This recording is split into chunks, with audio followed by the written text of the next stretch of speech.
It is indeed a privilege to be able to share this final moment with you as we bring this historic parliament to a close. It goes without saying, Mr. Speaker, that the journey we have shared over the course of this 8th parliament has been long, eventful, and moment and rewarding. It should be recalled, Mr. Speaker, that both sides of the aisle, Mr. Speaker, Right Honourable Speaker, it should be recalled that both sides of the aisle changed leadership in the course of the life of this parliament. On behalf of colleagues, we pay tribute to the leadership which started this journey.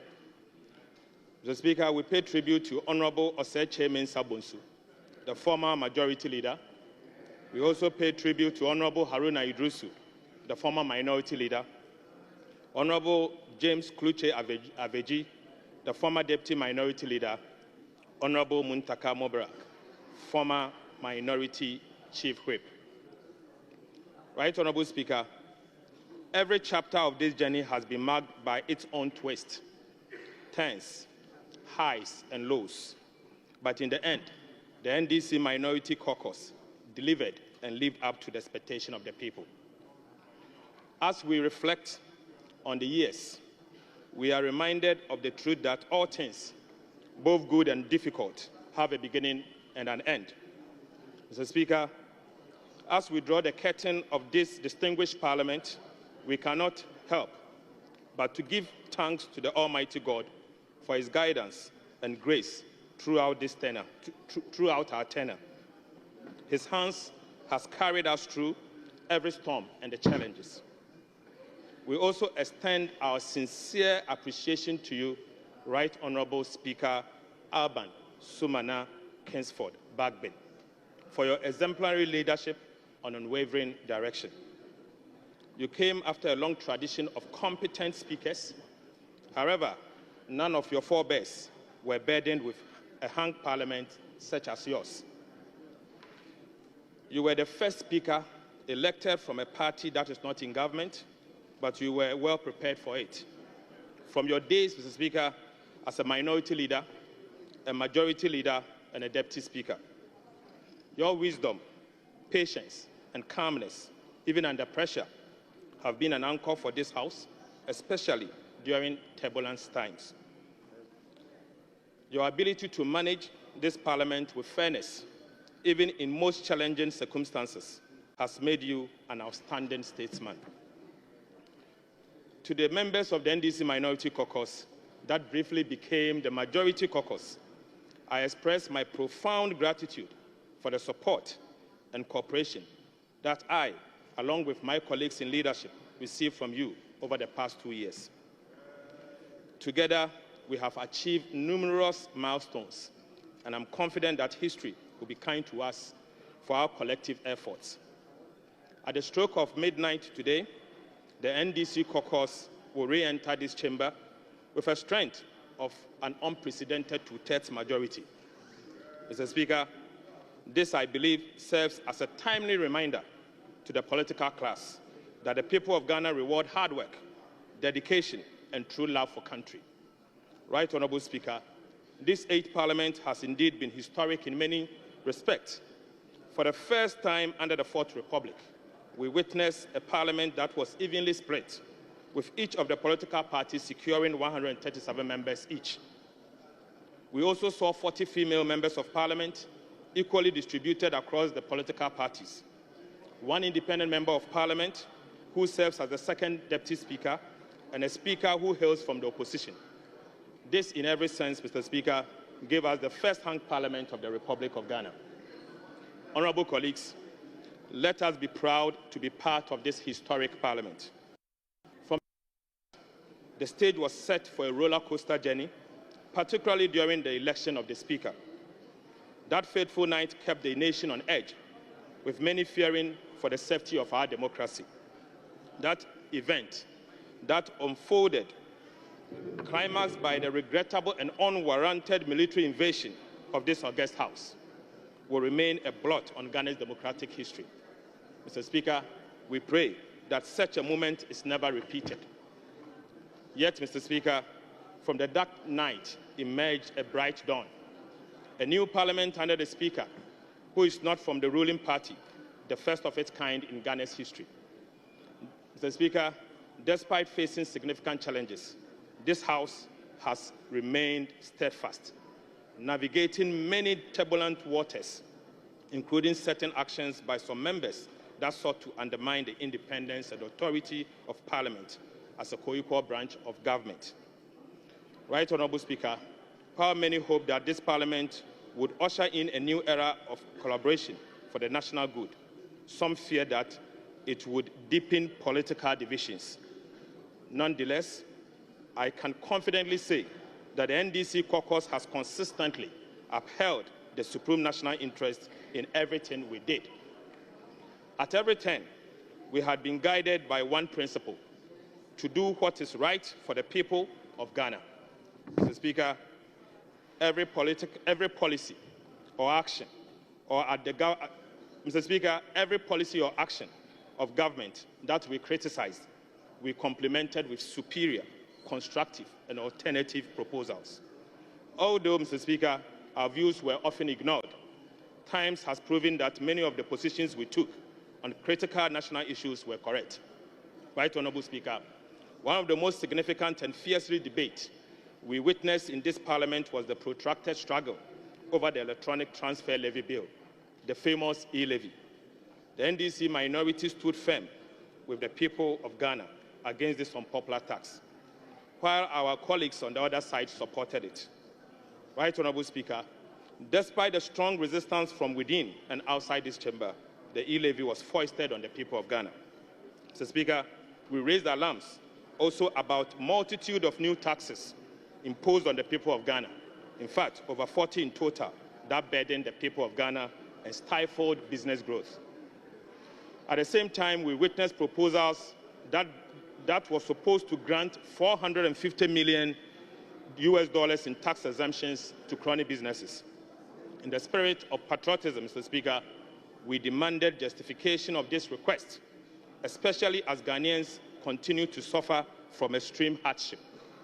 Right Honourable Speaker, I believe that posterity will surely vindicate our warnings regarding the reckless borrowings and economic mismanagement under the President Akufo-Addo and Alhaji Bawumia's government.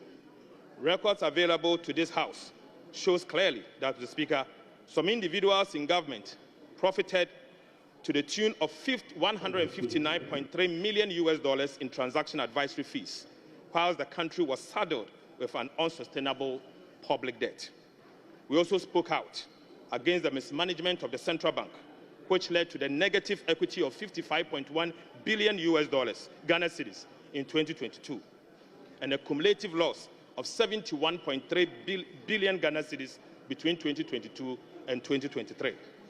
Mr. Speaker, as a result, the Bank of Ghana became policy insolvent by end of year 2023. Mr. Speaker, the illegal printing of money at the Bank of Ghana to finance government expenditure contributed to the inflationary crisis we saw. That resulted in over 850,000 Ghanaians falling into extreme poverty. Mr. Speaker, the management of the central bank also illegally wrote off approximately 48 billion Ghana cedis of government indebtedness without parliamentary approval, in a blatant disregard to the Public Financial Management Act, Act 921. Right Honourable Speaker, at the height of this crisis, the management of the central bank supervised the award of questionable contract for the construction of an ultra-modern 250 million head office and another ultra-modern governor's residence at a cost that is unknown to the public. Our concerns, Mr. Speaker, about the mismanagement of the state-owned Ghana Cocoa Board, ECG, GIHOC, STC, PBC, among others, were also ignored. Right Honourable Speaker, for 7 consecutive years, Ghana Cocoa Board recorded losses of approximately 11 billion Ghana cedis. The cocoa production also declined drastically under under the current government from approximately 1 million metric tons a year in production to now almost 400,000 metric tons. For the first time in 32 years, international banks rejected Ghana Cocoa Board request for a syndicated loan to finance the purchase of Ghana Cocoa. Right, Honorable Speaker, we cannot be silent about our opposition to yet another unpopular government policy, the imposition of a regulation called the Import Restriction Regulation 2023. This detested proposed legislative instrument sought to vest unfettered and unchecked powers in the hands of the minister responsible for trade to determine who qualifies to import into the country of certain goods. Similarly, Mr. Speaker, we also raised red flags over dubious Finance Ministry SML induced $100 million a year contract for so-called revenue assurance. After initial feet-dragging and refusal by the President Akufo-Addo to release the KPMG audit report, it finally emerged that the SML was paid a whopping 1.4 billion Ghana cedis for no work done. Right, Honorable Speaker, the Ghana Revenue Authority further failed to withhold taxes worth 13.38 billion million Ghana cedis from these payments. As we speak, unfortunately, Mr. Speaker, the entity called SML is still ripping off the taxpayer for no work done. Right, Honorable Speaker, we on this side expressed several concerns over the government handling of illegal mining menace that engulfed our nation. We are also on record to have cautioned that its pretentious fight against this existential threat to our collective survival will soon have dire consequences on us.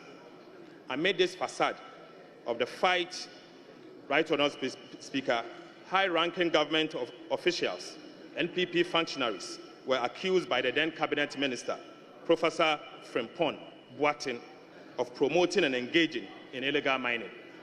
Mr. Speaker, Galamsey later became a free-for-all enterprise involving MMDCs and other party functions. Reports will bear us out that we on this side call for an honest, responsive approach to this menace, found on strict application to the law, no matter whose ox is God. Right, Honorable Speaker, again, our concerns were ignored. The scale of corruption and waste during this period has been staggering, alarming, and heart-wrenching. Mr. Speaker, the more we on this side spoke out, the more corruption and wastage festered. Promoting this as a result prompted the Catholic Bishop Conference to decry and describe the situation as a massive, uncontrolled corruption under this administration. Mr. Speaker, scandals became a daily occurrence as we were treated to blatant abuse of office and plundered the public funds. Right, Honorable Speaker, we also saw a misuse of COVID-19 funds. The malfeasance that characterized the 13th African Games, the 500 million Ghana cedis National Service ghost names scandal. We saw the brazen attempt to shell out state hotels to a cabinet minister, and free-for-all grabbing of state lands are, Mr. Speaker, but very few that we need to mention. Right, Honorable Speaker, we also had to contend with the erosion of the independence of critical state institutions. Many of these institutions were filled with partisan elements who undermined due process to please the regime in power. So, Speaker, journalists who exposed corruptions were subjected to brutal crackdown and dissenting voices and were silenced. Right, Honorable Speaker, the silence, the insistence of the Electoral Commission of Ghana to adopt the Ghana card as the sole document of the registration for the registration of voters, even though millions of Ghanaians were yet to be issued their Ghana cards by the National Identification Authority, cannot escape mention. After eventual yielding to the resistance from the gallant NDC Minority Caucus, the Electoral Commission decided to conduct voter registration exercise solely at its district offices instead of the designated polling stations. But for our voices, Mr. Speaker, that were heard loud on these matters, the Electoral Commission would have succeeded in denying millions of Ghanaians their right to register and vote. The Electoral Commission was once again forced to beat a retreat on its popular decision to outlaw the use of indelible ink during the 2024 general elections. In all of these instances, our vigilance, insistence, and accountability saved Ghana's democracy. Right Honourable Speaker, the past 8 years have been tough for all of us, a lesson on how not to govern a country, and in fact, a lesson on how not to run an economy. In the end, the crushing defeat the NPP suffered in the just-ended elections is a clear message from Ghanaians that they will not tolerate any such level of poor governance and mismanagement. Mr. Speaker, it is deeply concerning that those who oversaw such disastrous performance in government would have the audacity to adorn themselves with accolades to the chagrin of the people of Ghana. Right Honourable Speaker, I was surprised to see some of them being awarded with highest state honours. Right Honourable Speaker, at the personal level, I have had to pay a heavy price for my stance against the government mismanagement. Mr. Speaker, my recent prosecution, or call it persecution, by the Attorney General over frivolous and trumped-up charges was calculated to silence, intimidate, and completely extinguish a known dissenting voice. Right Honourable Speaker, my crime, Mr. Speaker, was that I sounded alarm bells on an economy that was being mismanaged and ruined by an act and omissions of a select few in government. The fact that my prosecution began in the wake of the tussle over e-levy should not be lost on anyone, that I became an instant target for the regime. Mr. Speaker, I was charged on the Christmas Eve, a few days after the rejection of the e-levy and the 2022 budget.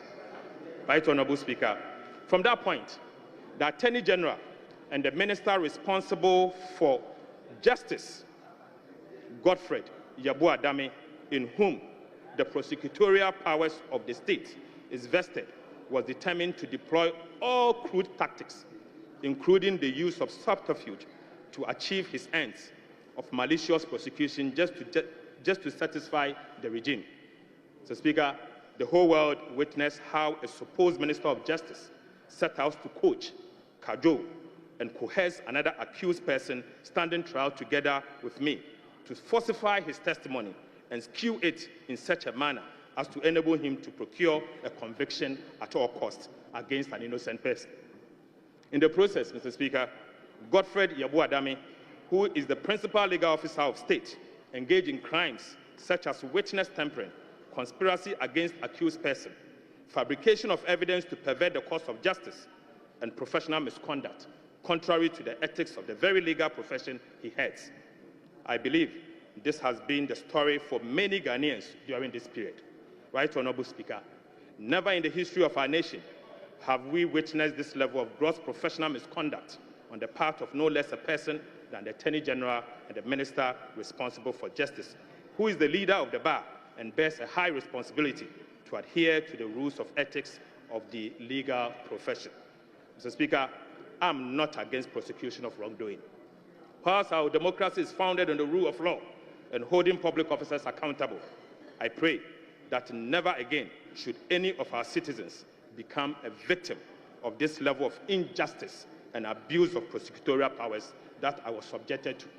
Right Honourable Speaker, despite the painful experience, I count it as part of the hazards of politics and service to the people of Ghana.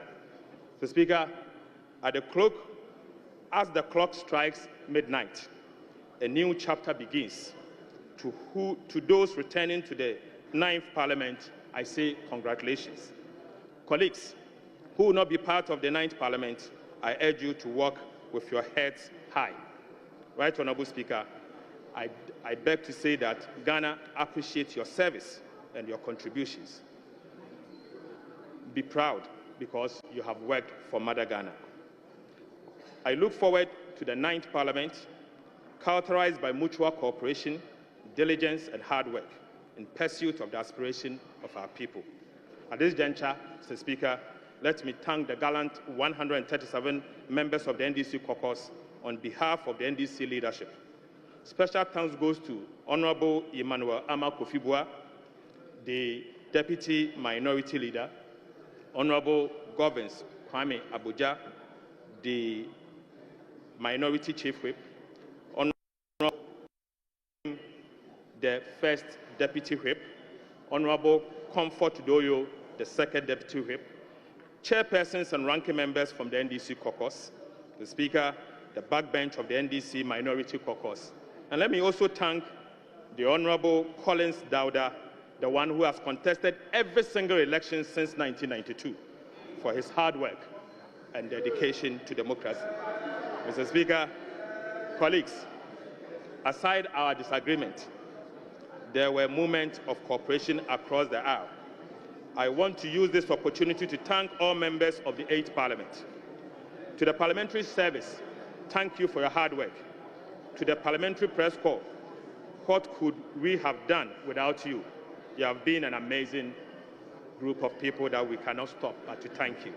Thank you once again. Fellow countrymen and women, thank you for enduring the worst government in Ghana's history. Mr. Speaker, I dare say that to fellow Ghanaians, don't be despaired. There is hope. God bless our homeland Ghana and make our nation great and strong.